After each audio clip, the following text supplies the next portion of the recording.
It's that time of year. Let's talk about the 2025 draft class, diving into their statistics, production profiles. We'll look at where mock drafts currently estimate their draft capital to be at.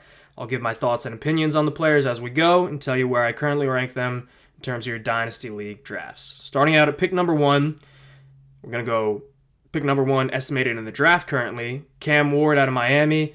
People are expecting the Titans to currently go with Ward over Shedeur. Personally, I'm a fan of Ward. I do also kind of favor him over Shedeur. I see a lot of Aaron Rodgers, at least young Aaron Rodgers, in the way that Cam Ward plays. He has that kind of in-pocket mobility. You know, he makes these super deep, big-time throws. Like vintage Rodgers, you would always see him just shuffling around the pocket. He could take off when he, needed to, but for the most time, his mobility would be similar to Russell Wilson's, where they would move within the pocket to kind of let the play develop further, maybe get off a chunk play off of a broken play, and then just hit someone deep for a massive gain. So I see a lot of that in the way that Cam Ward plays. Now, apart from these top 2 QBs that we'll discuss, obviously Shedeur is going to be my 2 for right now. I'll mention these predicted landing spots, but I'm not really going to dive deep into what those landing spots would mean for these players, just because so much is going to change by the time we get to the draft. I mean, you're just much better served thinking about the player and not what pick or how they're going to fit into a roster. Just think about their rough draft capital range for now. That said, the Titans aren't great as a roster right now, but as a franchise, I don't think they're a complete mess, so it could be worse for Cam Ward. I mean, in terms of weapons, they are a little sparse, but it could be a lot worse, right? If Cam Ward is a great player worthy of being number 1, he'll be able to figure it out along the way. Now at 2, I've already mentioned him a couple times, Shedeur Sanders. People are currently expecting him to go pick 3 to the New York Giants.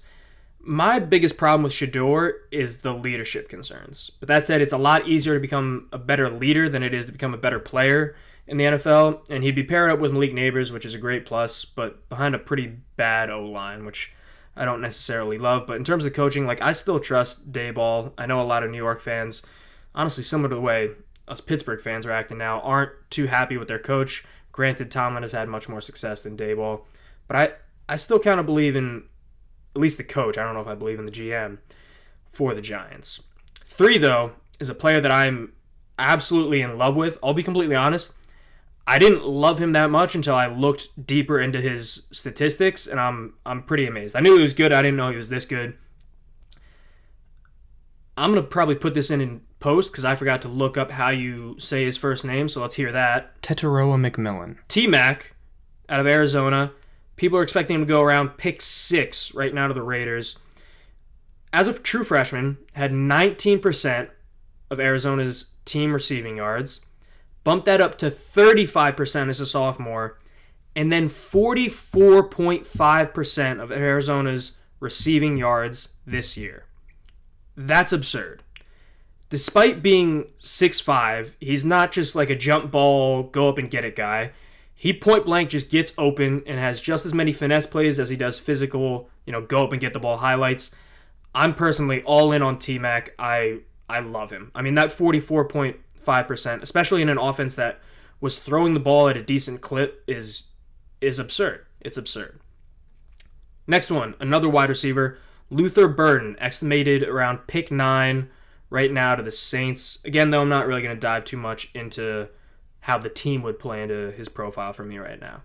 But Luther Burden only had 375 yards as a freshman, but that surprisingly, or maybe non-surprisingly if you know Missouri, accounted for 13.6% of Missouri's team receiving yards. Then last year, as a sophomore, he bumped that all the way up to 1,212 yards, 36.5% of the team's receiving yardage, and had an amazing season. However, this year, the Missouri passing offense went back closer to its overall 2022 numbers, less than 3K passing yards, and Burden only reached 676 yards, but that was still a decent 26.6% team mark. Now, note this that 26% number is adjusted to remove the backup QB's kind of yardage and garbage time, but that only represents about a 3% difference in that number. So to keep this short and sweet, Burden is a great player. Statistically, McMillan is such an outlier that I'll likely favor him kind of regardless of their landing spots in the draft.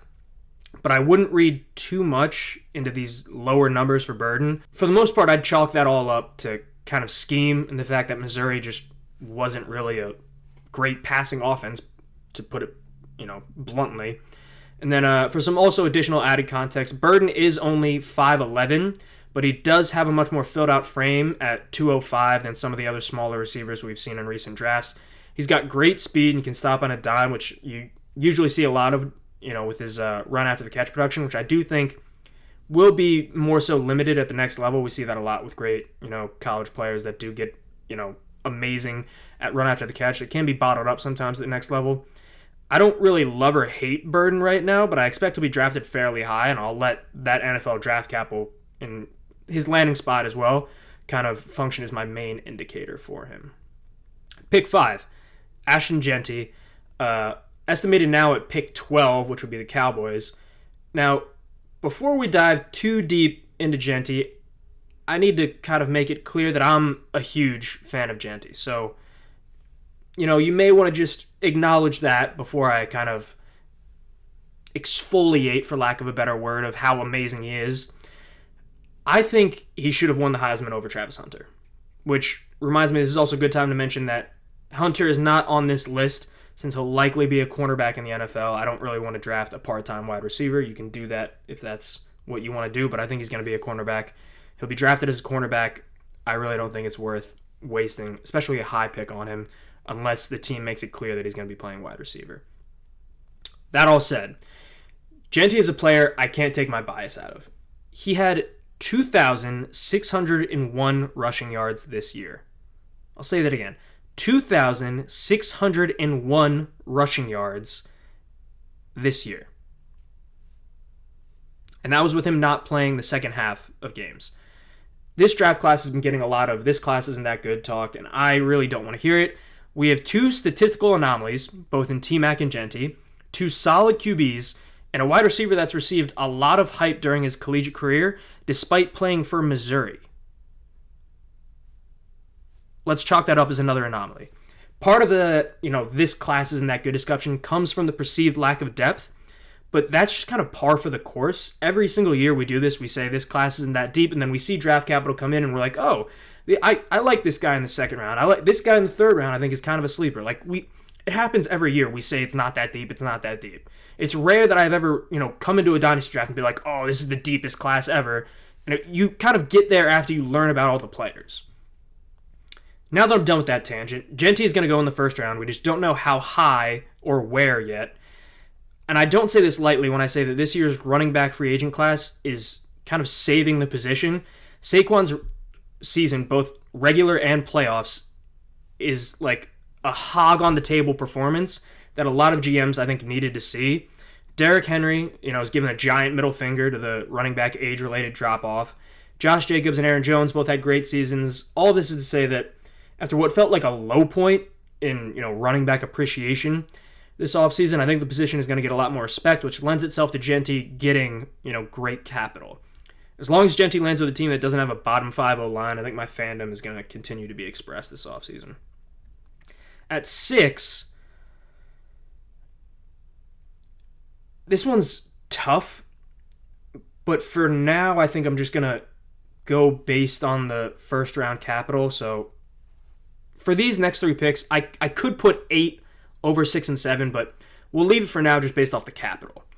Tyler Warren expected at pick 14 by a mock draft consensus, which just accumulates all mock drafts, puts out an average draft position, associates it with what team they're usually getting, all that kind of stuff. The one knock against this player, Tyler Warren, supposed to go at pick 14, is that he's old. It took him until his 5th year of college football to have a massive impact.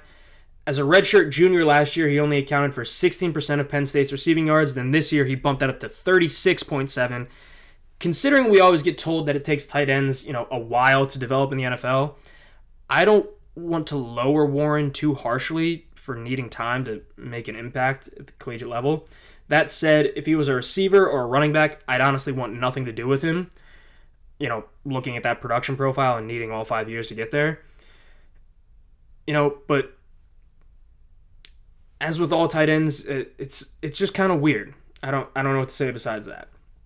It also, same thing with all tight ends, may take him some time to kind of see a big fantasy impact. I think after Laporta and Bowers' rookie seasons, a lot of people are going to kind of continue to forget that. Like, most tight ends are going to take a year or two to really get accustomed and make a large impact. But to be fair, I gave the same caution about Bowers last year and was wrong. He instantly was a beast, but Bowers also had an insanely better production profile than Warren. And this mid-first draft capital is nice, but Warren as a player, I'm currently shakiest on in kind of these first-round group of players. While we're talking about tight ends, we'll talk about Colston Loveland. Again, 8, 9, 10, it could all really change. Player at 8 could definitely go again above these two tight ends, but I figured I could group the tight ends together, also because they have higher expected draft capital right now. It was better to put them ahead. 7, though, is Colston Loveland, tight end out of Michigan. People right now are expecting him to go around pick 20. Last year, Loveland was Michigan's second leading receiver behind Roman Wilson, with only 649 yards. Still, though, that accounted for 21.6% of Michigan's receiving yardage. And then this year, he was their leading receiver with only 582 yards, which was laughably 34.6% of the team's receiving yards. Now, if Loveland gets first-round draft capital, I think he'll be a great pick, mainly because he isn't very exciting, which means you can probably get him like 3 to 4 picks later in your draft. Like, you might be able to get him like last pick of the first round, and you're probably getting a really solid tight end coming into, a pretty good situation. Right now, it's estimated to be the Broncos. They don't really have too many weapons. He could develop with Bo Nix, so you could get a pretty solid value taking Loveland later than pick 7.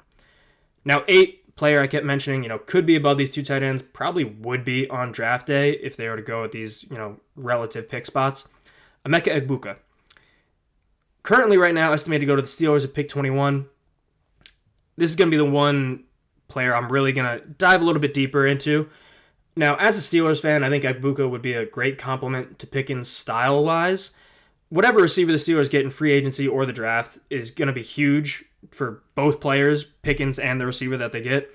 The team desperately needs another option to punish teams for focusing on Pickens and vice versa. A good enough complement to drive, over-the-top coverage off of Pickens.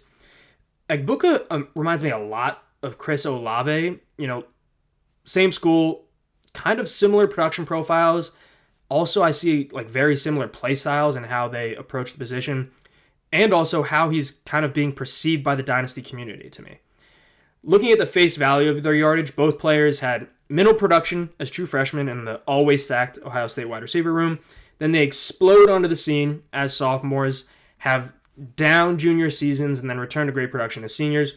But looking a little deeper at their production, those stories are actually pretty different. So Egbuka, as a sophomore, was the team wide receiver 2 behind Marvin Harrison Jr., but he still accounted for 31.2% of the team's receiving yards.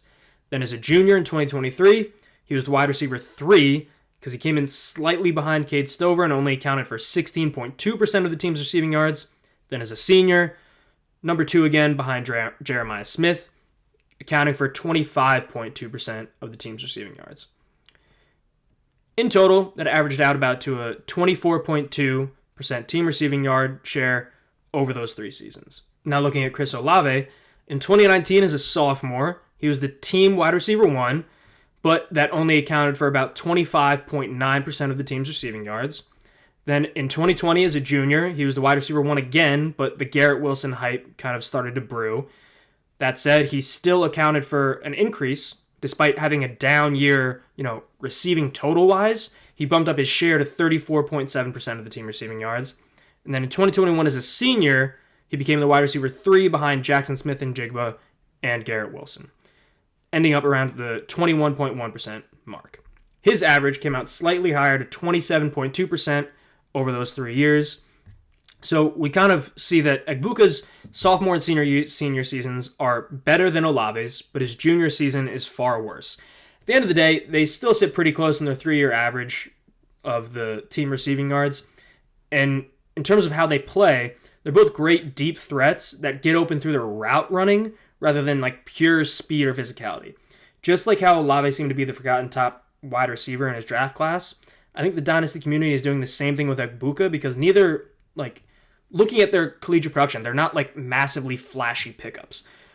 But when you add in the context of this heavily competitive OSU wide receiver room and know that Egbuka is a solid piece that can push for wide receiver 1 upside like Olave has, you kind of, like, you get the sense that he's a decent player that, you know, you should definitely target if you can get him around, like, pick 8. I'd love that. Number 9, player that, you know, a little bit more difficult to nail down. Jalen Milroe has no consensus team in mock drafts right now. Estimated late first, early second draft capital. He has a very wide range of where people think he's going to go right now. He's a very dynamic QB, but keep in mind, late first round QBs historically have a lot less job security than the QBs who earn top 10 draft capital, even if they are performing like equally awful. The top 10 QB is going to get like another year more of security than Milroe would if he went late first. So be aware that, you know, the rushing upside that Milroe does bring to the table does come with a significant risk that he ends up in a bad system or does not develop as hoped, and then a team just moves on from him. That said, this is the kind of high-risk, high-upside pick that I really love to take in the late first of Dynasty drafts, so I'm not going to hate on you for taking Milroe at all. 10, a player that another one that I really like. You're going to sense kind of a theme as we go through some of these players. Omarion Hampton, I believe is how you pronounce it. Could be getting it wrong. My apologies if I am. Running back out of North Carolina. Right now, he's looking at like pick 47. The first running back that we're going to discuss after Jeanty is Omarion. But he's not the last. I think this is a really, really good running back draft class, so it'll be interesting to see how all the draft capital does shake out. Hampton had an okay freshman season with only about like 400 yards, but he ultimately forced the incumbent Elijah Green to transfer following his 1,500-yard rushing sophomore season. He then bumped that up even further to 1,660 this year while hitting 10% and 16.5% target share over those 2 seasons. He has this very interesting combination to me. He's like both a pinball and a bowling ball. He bounces off defenders while maintaining balance and can also barrel through them. Like, it's really fun to watch when you look at some of his highlights. Now, he doesn't have, like, elite top-end breakaway speed, but he's good. And this will be the first of a couple of really good running backs in this range. So if you are looking to add a running back in this draft, I'd consider trading up into the early to mid-second round if you can get a good deal before the hype starts picking up, because depending on your Dynasty League mates' team needs, there's a slight chance that Hampton or one of these other running backs we'll discuss in a second land there in your draft. Now, obviously, approach that with caution, because if they get higher draft capital than expected, they might push up boards. But, you know, it's something to consider as we approach the draft. Number 11, Matthew Golden, wide receiver out of Texas, looking at around pick 34. Now, as a true freshman, Golden was vastly overshadowed by Tank Dell at Houston. Can't blame him for that. He still, though, got to an okay 14.3% of that receiving yard share. Then as a sophomore, he got stuck behind a fifth year and a redshirt junior and, you know, didn't really improve his share of the team's offense. Still remained at 14, bumped it up 0.01%, got to 14.4% of the team's receiving yardage. And then this year, we saw his breakout after transferring to Texas, becoming the team's wide receiver 1, and reaching 28.4% share. Now, Golden doesn't excite me nearly as much as the wide receivers above him, but he's got great hands, solid mix of speed and route running capabilities. I think this late first is solid, especially if he lands with a good team. Like, you'll be pretty happy with Golden. You won't be ecstatic like if you got one of the guys above him, but you'll be happy with it. Now at 12, Elic Ayomanor. I definitely botched Ayomanor. I think that's how you say it, but there's a lot of names I got to get down here. I apologize. I focused more on the stats than getting names right. We'll get there eventually as we get closer to the draft. Regardless, he's a receiver out of Stanford, estimated pick 49 right now. And one of the biggest things, he's Canadian. So we got a new Canadian wide receiver in the mix. Sound the alarms. Play O Canada. He is a Canadian. Now, looking at production, he did not appear in any games as a freshman due to an injury, but as a sophomore, he immediately became Stanford's wide receiver 1 and got 36.2% of the team's receiving yardage share. This year, He maintained that role exactly with another 36.2% team share. And point blank, he's a great player. I still give the edge to Golden slightly just because of the draft capital right now and kind of the competition mix. But they're fairly close to me right now. Like, depending on landing spot, I might favor Ayomanor over Golden. Like, it's honest. It's hard for me to say right now. But I'm really thinking about it. I had him above Golden for a little bit as I was writing this, and I still don't know. I don't know, but I like him a lot as a player. 13, so we're getting to the start of most people's second rounds. Quinshon Judkins, running back out of Ohio State, expected pick 65. Judkins ran for 1,567 yards as a true freshman at Ole Miss.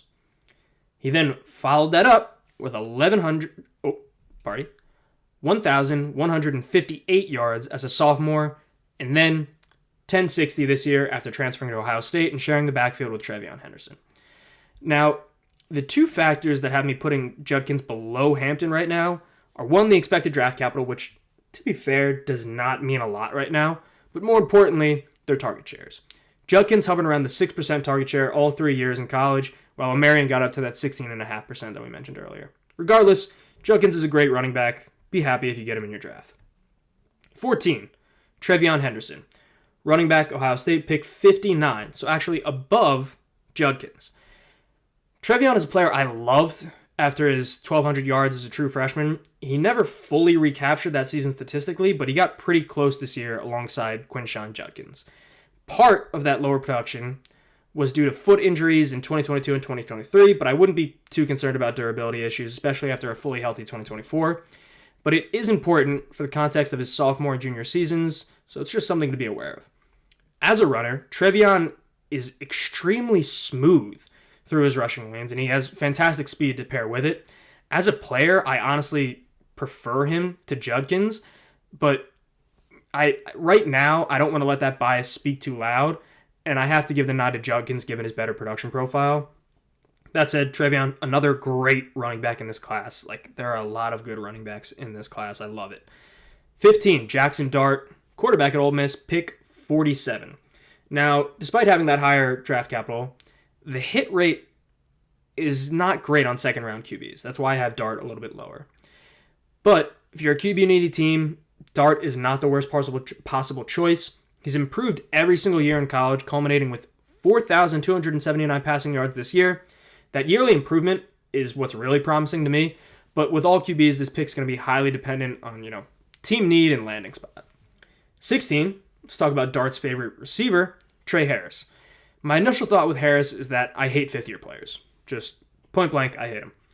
But giving him the benefit of the doubt, he actually hit 18.3% team share as a redshirt freshman, 29.1% as a third year, and then continued with 26.5% and 24% in his final 2 seasons after transferring from Louisiana Tech to Ole Miss.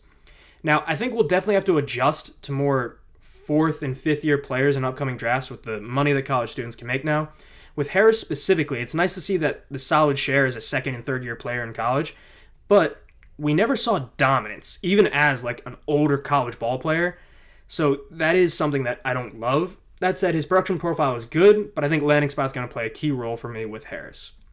17, Harold Fannin Jr., just an absurd player, to be honest. It's hard for me to put him this low, but I like the players above him. He's a tight end out of Bowling Green. His first year wasn't super noteworthy. As a sophomore, he netted 25.4% of Bowling Green's team receiving yardage. And then this year, he blew up for 1,555 yards and 51% of Bowling Green's receiving yardage total. 51%. Now, it was at Bowling Green, okay? But still, it's genuinely just an insane year of production. I don't want to rank him too high this early, but he's a player that could shoot up this board depending on his draft capital and landing spot. 18, Isaiah Bond. So, teammates with Matthew Golden at Texas. Bond is expected to go lower right now at around pick 53, but he is another one that has a wide range of where people kind of expect him to go right now. His peak is around like pick 20. So Bond does have a similar story to his Texas teammate Matthew Golden, but with better competition. As a freshman at Alabama, he only hit 6.6% of the team share, but I'm not going to knock him too hard for that. As a sophomore, he saw massive improvement to 23.5%. He also transferred to Texas this year, along with Golden, but ended up as the team's third receiving option behind Golden and tight end Gunnar Helm. That ultimately resulted in only 15.5% of the team's receiving yards, which is not really what you want to see. We could chalk this up to just a receiver that got, caught in a bunch of highly competitive rooms, but it's not great that he never really fully stuck out. That sophomore season at Alabama is nice, but it's really, this is going to be another one. Draft capital is going to play a very key factor for me. 19, we got the final running back that we'll talk about here, Caleb Johnson, running back out of Iowa, estimated pick 62. As a freshman, Caleb Johnson was Iowa's leading rusher with 779 yards. While that's not the best that we've heard today, it's enough to show me that he was talented enough to perform as a freshman, a true freshman, in college. Now, he had a down sophomore season, which included 3 missed games with an injury, and then this year he went off 1,537 rushing yards and 23 total TDs. I think one of the things that NFL teams will love about Johnson is he hits the hole with intent and gets north. That's not to say he doesn't have some elusiveness. He makes plenty of plays bouncing it out or cutting it back inside when the hole isn't there. But, one of the most promising things to his profile is that teams knew that Iowa was going to run the ball. The team only had 1,700 passing yards this season, and Caleb still had a 1,500-yard rushing season, averaging close to 6.5 yards per carry. Right now, I prefer the other running backs, but if this were a different class, I'd probably be hyping Caleb up more, and he's a solid take right now at the right landing spot. Now, pick 20 is probably the first player that I'll say I really don't like, but I think you got to put him here because of the positional scarcity. It's Quinn Ewers, quarterback out of Texas. He's estimated pick 61. I actually put out a tweet the other day that said Quinn Ewers is Kenny Pickett. He's just cooler. I really think he's a bad quarterback. He threw 12 picks this year in 14 games. I think he isn't great against good competition. That's what we saw this year. Especially with an improved cast around him, he didn't really do much with it. Not an improved cast, I should say. He had Xavier Worthy, but it's just I don't trust him. That's my main. I don't trust him. I don't think he's built to thrive against NFL defenses, and especially if he falls to the late second in draft capital, he's not going to be on my radar at all, even though I currently have him ranked at pick 20. So that's where we currently sit with this year's draft class. Let me know down below if there are any players I missed, anyone that you are really going to target in this year's draft class, and if there's anyone that I educated you on a little bit. But appreciate you watching the video, and have a good one.